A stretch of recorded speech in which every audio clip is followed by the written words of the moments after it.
Welcome to Reformed Thinking. Usually when you think about a familiar story from antiquity, there's this expectation of comfort. Oh, absolutely. Yeah, it is like wrapping up in a warm blanket. You hear those opening lines, you settle in, and you just wait for that nice, predictable moral lesson at the end. Right. You expect a little pat on the back, a little encouragement to go out and be a good citizen. Yes, precisely. And today's deep dive takes aim at what might be the single most misunderstood narrative in the entire biblical text. I am talking about the parable of the Good Samaritan. That is the big one. Almost everyone, whether they have a religious background or not, thinks this story is just a cute moral fable about being nice to strangers. Yeah, they treat it like a public service announcement for civic altruism. But we have a stack of sources here. Historical analyses, cultural commentaries, theological treatises. And looking at those, the data tells a very different story. It really does. So our mission today is to shatter that sentimental illusion completely for you. We are going to look at the raw data and the historical context. Because the historical figure of Jesus was not giving a speech about civic altruism here. He was not outlining a manifesto for a social gospel. Right. He was executing a calculated theological assault on self-righteousness. It is an attack on legalism and human merit. Which changes everything about how you read it.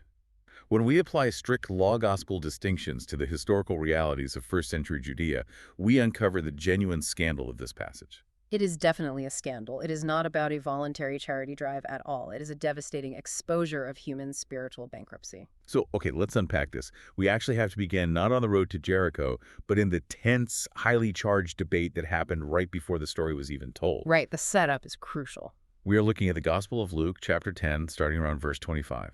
A professional stands up to test Jesus. Now, modern readers see the word lawyer in English, and they immediately picture someone in a suit arguing tort law in a secular courtroom. Yeah, but our sources are very specific about what this title meant back then. The text uses the Greek word nomikos. And what does that mean in this context? This is an authoritative guardian and expert in the Mosaic law. These men were the intellectual elite of Second Temple Judaism. Wow, so not just a local attorney. Not at all.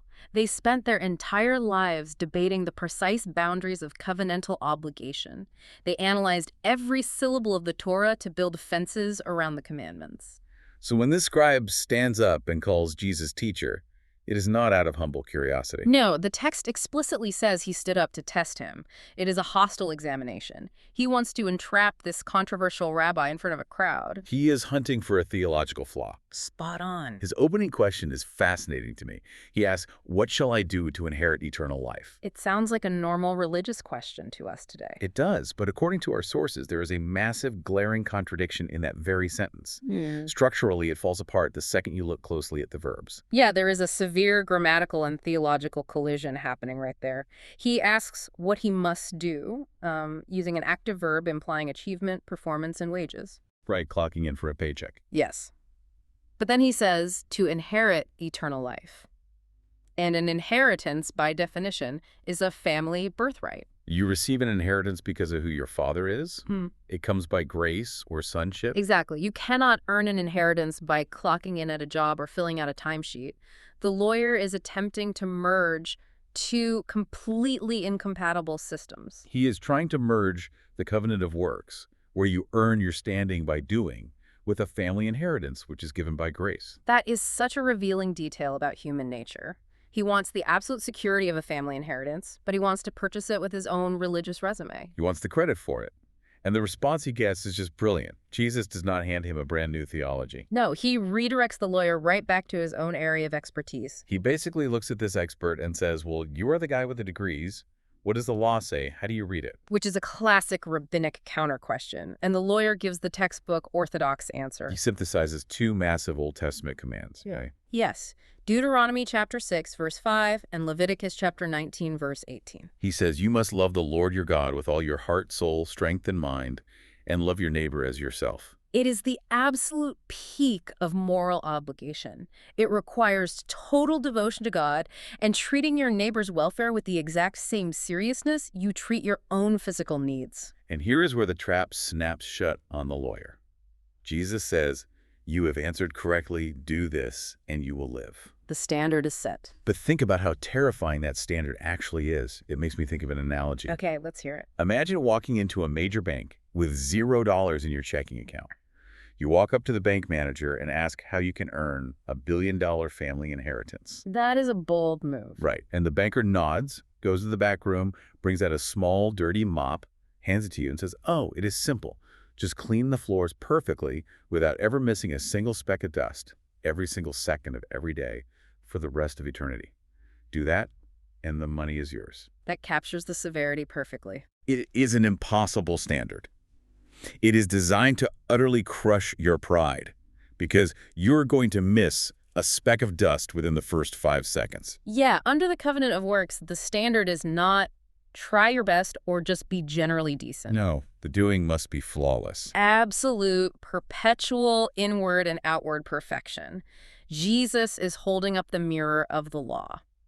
The law is not a ladder you climb to get to heaven, is it? Not at all. It is a mirror that shows you how thoroughly ruined you are. When the lawyer heard, "Do this and you will live," he should have fallen to his knees right there in the dirt. He should have confessed, "I cannot do that. Ah. I've never loved God or my neighbor perfectly for a single second of my entire life." But he does not repent. He does not break down at all. The source text notes that instead of falling on the mercy of God, he attempts to justify himself. He asks a follow-up question. Who is my neighbor? He goes hunting for a loophole. Precisely. If he cannot meet the impossible standard of the law, his only option, if he wants to maintain his self-righteousness, is to lower the standard. He wants a boundary. Right. If he can draw a tiny, manageable circle around the word neighbor and restrict it to his fellow Jewish legalists, his friends, people who look and think like him, then he feels safe. He can claim, "Look, I love everyone inside this little circle. Therefore, I have fulfilled the law." He wants a legal definition that allows him to remain comfortable in his prejudice while still feeling completely vindicated before God. He wants to know the absolute minimum requirement to pass the test. And we all do that. We all want to limit our liability. It is a very human reaction. And this legalistic desire to find a loophole is the specific trigger for the story Jesus tells next. The narrative moves from an abstract theological debate in a courtyard to a terrifying, highly specific physical location. So let's look at the setting of the story itself. Jesus says a man was going down from Jerusalem to Jericho. The geography here carries immense historical weight. What was this road like? Well, the road descending from Jerusalem to Jericho was a 17-mile trek that dropped over 3,400 feet in elevation straight into the Jordan Valley. That is a massive drop. It went right through the desolate, rocky wilderness of Judea. Historically, it was actually known as the Ascent of Adumim, or the Ascent of Blood. The Ascent of Blood. That is incredibly ominous. It really is. The terrain was filled with limestone caves and narrow, twisting passes. The heat was often oppressive. It sounds like the perfect environment for violent highwaymen and bandit ambushes. Absolutely. To the original audience standing around listening to Jesus, just mentioning this specific road would evoke a visceral sense of dread. No sensible person traveled it alone. So our victim in the story takes this terrifying route, and predictably, he is attacked. The robbers strip him, beat him, and leave him, as the text says, half dead. The details there are vital to the setup. Wait, hold on, though. Is the detail about him being naked really that significant? To me, it just sounds like a dramatic way of saying he was robbed blind. I get that. Why hang so much theological weight on his lack of clothes? Doesn't it just mean the robbers were thorough? Well, it is actually the hinge upon which the entire tension of the first half of the story rests. Really, how so? The detail of him being stripped and half dead, the Greek word is mithana, is critical for cultural reasons. Okay. In the ancient Middle East, clothing and language were the primary, often the sole, markers of a person's ethnic and social identity. Oh, I see. You knew who a person was by the cut of their garments, the quality of the dyes used in their fabric, the presence of specific religious fringes or tassels, and the accent of their speech. That makes a lot of sense. So because he is stripped naked, there are no clothes to identify his status or his religion. Correct. And because he is unconscious and half dead, he cannot speak. So there is no accent or dialect to identify his origins. The anonymity is the entire point of his condition. He is reduced to pure, unclassifiable human need. Because he is silent and naked in the dirt, the people who are about to walk past him cannot verify if he is a brother who falls under their strict legal definition of a neighbor. Right, or if he is a despised Gentile outsider. The victim becomes a blank slate. This creates a massive theological crisis for the next characters to arrive on the scene. It does. If they cannot identify him, they do not know if their religious rules require them to help him or ignore him. So if this anonymous victim is a theological landmine waiting to go off, the first people to stumble onto it are in for a terrible test. And we know who finds him first. Yeah, we see a priest and a Levite traveling down the same road. They see the victim, and they deliberately pass by on the opposite side. They go completely out of their way to avoid him. Who are these guys in the context of the first century? These are the aristocratic, wealthy elite of the Old Covenant temple establishment. They represent the absolute pinnacle of organized religion at the time. So they were the highest of the high. Yes. And it was a known historical reality that many priests maintained their primary residences in the lush oasis of Jericho. So they were basically commuting. Right, commuting up the mountain to Jerusalem for their 2-week temple rotations.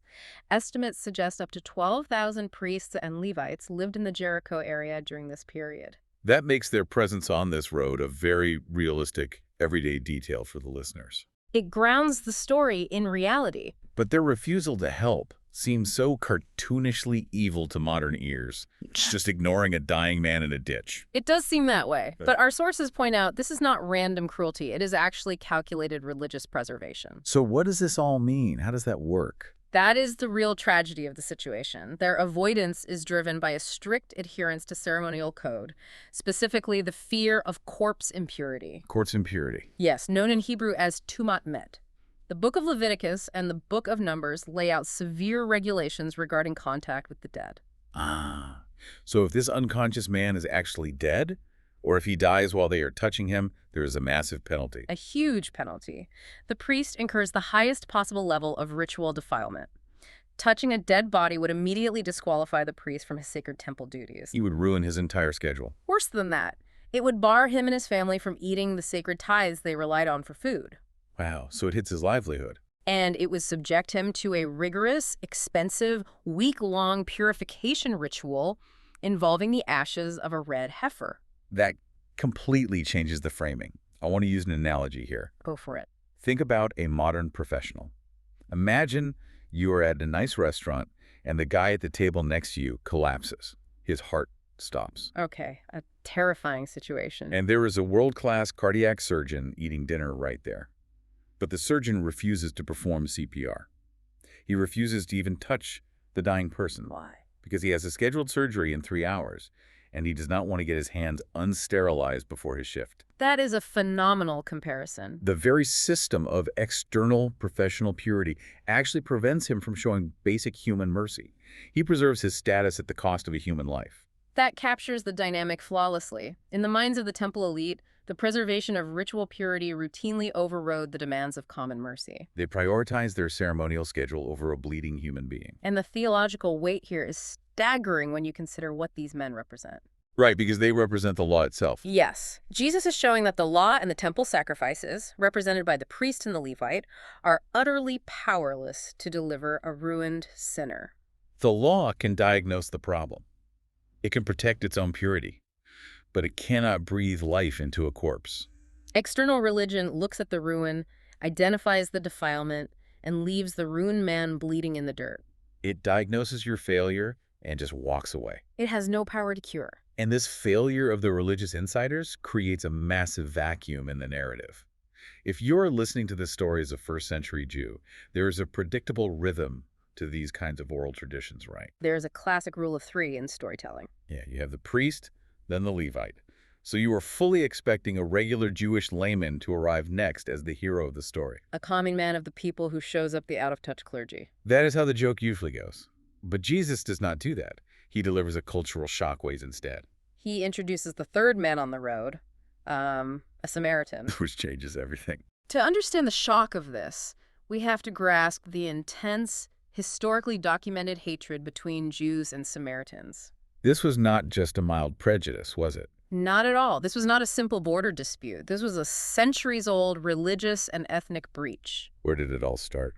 Going back to the Assyrian conquest of the northern kingdom in 722 BC, the remaining Israelites intermarried with pagan settlers brought in by the Assyrian king. And that resulted in a syncretistic group. Yes, the Samaritans. They eventually built a rival temple on Mount Gerizim. So they were viewed as traitors to the bloodline and traitors to the true worship of Yahweh. Far worse than just traitors, honestly. First-century Jews viewed Samaritans as apostate heretics and religious corruptors. Our sources note a specific historical incident that illustrates this perfectly. The one recorded by Josephus. Yes, the historian Josephus wrote about an incident that happened under the administration of Coponius just a few decades before Jesus told this story. It was a massive scandal. Samaritans actually sneaked into the Jerusalem temple during the Passover feast and scattered human bones in the cloisters to intentionally defile the holy site. So a Jewish lawyer, like the man questioning Jesus, would view a Samaritan as an unclean reprobate bound for hell. Jewish prayers in the synagogues routinely petitioned God that Samaritans would have no part in the resurrection of the dead. The animosity was baked into their daily worship? But wait, if Jesus just wanted to show that anyone can be a neighbor, why pick the absolute worst enemy? It seems like overkill, doesn't it? Yeah, wouldn't a Roman soldier or just a regular peasant have made the point without causing a riot in the audience? I mean, a Roman soldier would be scandalous enough. If Jesus chose a Roman or a peasant, he would be making a point about general tolerance or anti-clericalism. Right. But Jesus is doing something far more severe here. By making the hated Samaritan the hero who saves a presumed Jewish victim, Jesus is expanding the definition of neighbor to infinite, impossible proportions. He is answering the lawyer's attempt to find a loophole. Yes. The lawyer asked, "Who is my neighbor?" hoping for a small circle. And Jesus replies by showing that true obedience to the law requires active, life-threatening love for your absolute worst, most despised enemy. It is a standard the lawyer cannot possibly meet. It is designed to induce spiritual despair. It shatters the lawyer's self-justification completely. Notice the emotional core of the Samaritan's reaction. What does the text say about his emotions? The text uses the Greek word esplanknistha. This translates to a visceral, gut-wrenching pity. Gut-wrenching. It relates to the internal organs, the bowels. It is a compassion that originates deep in the gut. Not just a fleeting thought of, oh, that is too bad. Exactly. Literary scholars studying ancient narrative structures note that the entire parable is built on a chiastic structure. An ancient prophetic rhetorical template. Yes, it is a 7-scene structure that mirrors itself. And right at the exact center, the pivot point of the whole narrative, is this moment of gut-wrenching pity. Everything before that moment is ruin, violence, and religious failure. And everything after that moment is rescue, healing, and restoration. And that compassion is not just a feeling. It requires immediate, dangerous, and expensive action. This Samaritan completely reverses the failures of the priest and Levite. The economic and physical details of the rescue are staggering when you lay them all out. We see a systematic reversal of the previous apathy. Right, let's break that down. The priest saw the man and failed to transport him. But the Samaritan places the wounded man on his own riding animal, the Tainos. This means the Samaritan himself must now walk on foot through this incredibly dangerous, bandit-filled territory. He gives up his seat of soshti. And the Levite saw the man and failed to offer first aid. But the Samaritan gets down in the dirt, binds the wounds, and uses his own expensive travel provisions. He uses oil and wine to cleanse and soothe the injuries. The oil softens the wounds, and the alcohol in the wine acts as an antiseptic. He does not just call for help, he becomes the help. And then he brings the man to an inn, a pandosium. Which is not a friendly bed and breakfast, is it? No, these roadside inns were rough commercial establishments. And he pays 2 denarii. The sources tell us that a denarius was roughly a day's wage for a laborer. So 2 denarii was the equivalent of about 3 weeks of room and board at a commercial inn.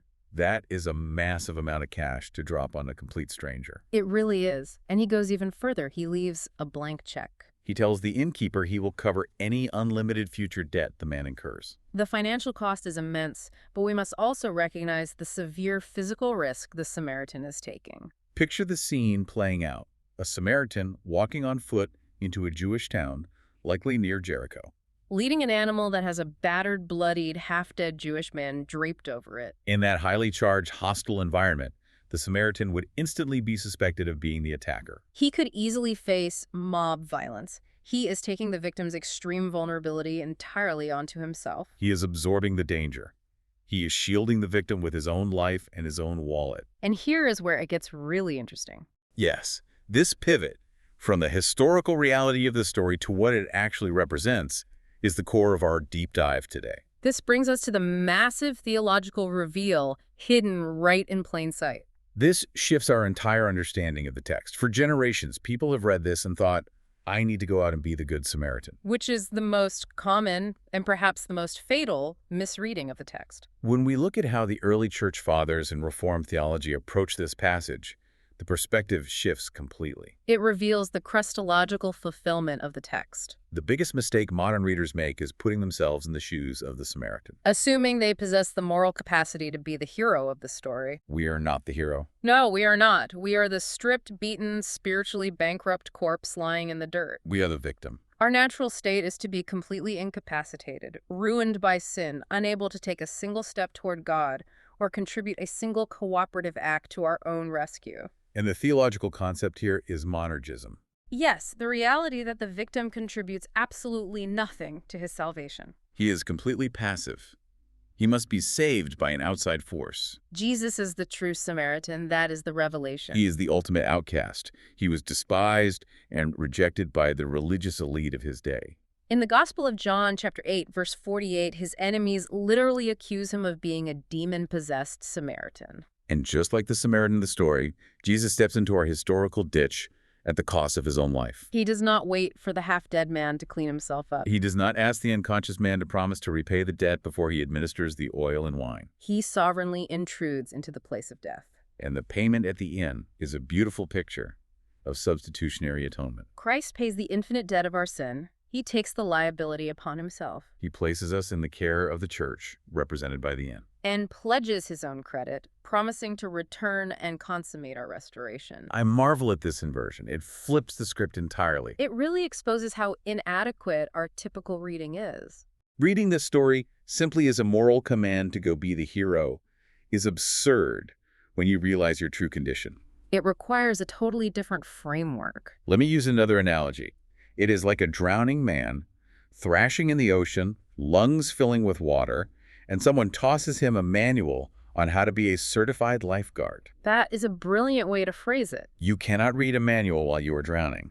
You have to be physically pulled from the water, resuscitated, and placed on solid ground before you can even think about pulling anyone else from the sea. That is the essence of distinguishing between the law and the gospel, The law says, do this and you will live. which is the manual thrown to the drowning man. It only proves his inability to save himself. The gospel is the lifeguard who dives into the freezing water and drags the drowning man to shore. Only once you recognize your status as the helpless victim rescued entirely by the grace of the ultimate Samaritan can you properly understand the command at the very end of the passage. Right, because Jesus does end the conversation with a command. He does. He forces the lawyer to admit that the Samaritan, the one he hated, was the one who showed mercy.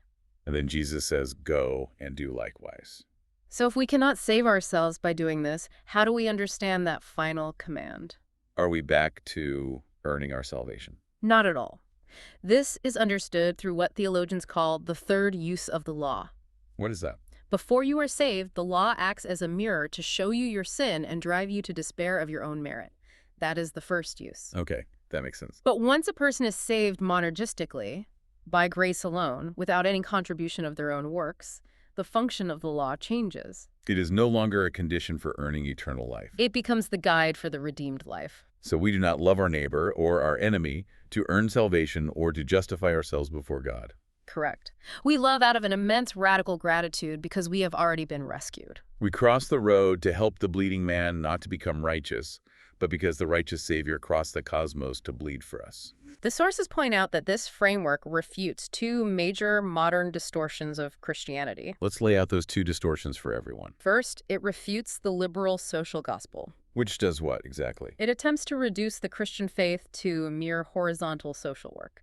It strips away the necessity of the cross, justification by faith, and personal regeneration. It tries to have the fruit of neighbor love without the root of Christ's substitutionary death. Yes. And second, it refutes the prosperity gospel. Which promises endless comfort, health, and wealth to believers. Right. The Samaritan bore severe physical danger, emotional burden, and financial loss for an enemy. True obedience under grace is often extremely costly. It involves walking into danger, not avoiding it. Exactly. That makes perfect sense. I have to ask a question that comes up a lot when we talk about this radical kind of mercy. Go ahead. Does this mean boundaries do not matter at all? If the Samaritan crossed every single religious, ethnic, and social line to show mercy, are we supposed to abandon theological truth or orthodoxy for the sake of being merciful? That is a very common concern. Do we just accept everyone's theology as equally valid? That is a crucial question, and the sources clarify this beautifully. Mercy does not require theological relativism. How so? When Jesus tells the story, he does not validate Samaritan theology. In fact, in other places, such as his conversation with the Samaritan woman at the well in John chapter 4, Jesus explicitly tells her that salvation is from the Jews. He does not pretend their rival temple on Mount Gerizim is equally valid. The Samaritan did not adopt the victim's religion, and the victim was not required to adopt the Samaritan's religion to receive help. You can hold firmly to orthodoxy while still bleeding for those who hate you. Absolutely. You do not have to affirm false ideologies or compromise on truth to love people sacrificially. The church is called to be completely clear in doctrine and simultaneously abundant in mercy. Truth and compassion are not enemies. In fact, true orthodox knowledge of God's grace should make us the most patient and generous people toward the needy. Because we know what it cost God to save us when we were his enemies. That brings everything full circle. We started by taking aim at the warm, fuzzy blanket of this story being just a cozy tale of civic duty. Looking at the evidence, I think we have thoroughly dismantled that. The parable of the Good Samaritan is a terrifying mirror held up to human legalism.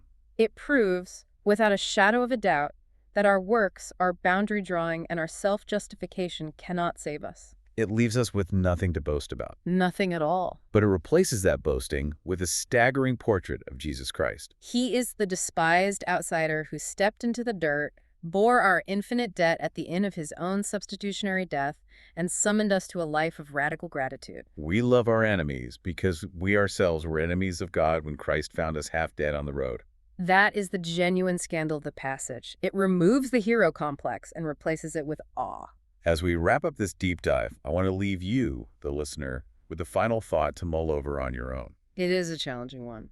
We talked about how comfortable it is to hear a nice moral story, but how disruptive the actual truth is. Yeah. If your salvation required God himself to become a despised outsider, to bleed for your unpayable debts, and to carry you when you had absolutely nothing of value to offer in return, well, think about this. Who is the Samaritan in your life? Right. Who is the Samaritan in your life right now that you are proudly refusing to accept help from? Or, looking at it from the other side, who is the enemy you are refusing to cross the road to save?